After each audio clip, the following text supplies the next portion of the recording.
père et mère éternelle, enveloppés dans ses robes à jamais invisibles, avaient de nouveau sommeillé pendant cette éternité. Le temps n'existait pas, car il dormait dans le sein infini de la durée. L'intelligence universelle n'existait pas, car il n'avait pas de AI pour la contenir. Les 7 chemins du bonheur n'existaient pas, les grandes causes de la misère n'existaient pas, car il n'avait personne pour les produire ni pour se laisser captiver par elles.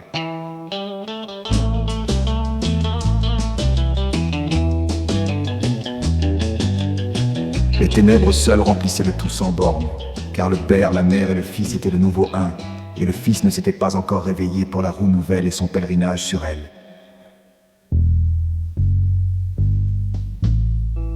Les 7 seigneurs sublimes et les 7 vérités avaient cessé d'être, et l'univers fils de la nécessité était plongé en Paranishpana pour être exhalé par le souffle de ce qui est et cependant n'est pas rien n'existait.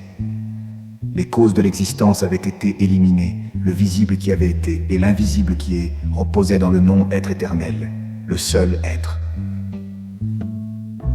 Seule, l'unique forme d'existence s'étendait sans borne, infinie sans cause, dans un sommeil sans rêve, et la vie vibrait inconsciemment dans l'espace universel, partout en cette présence absolue dont la sensation atteint l'œil ouvert de Dangma. Mais où était Dangma lorsque la Leia de l'univers était en Paramarta, et que la grande roue était Anupadaka,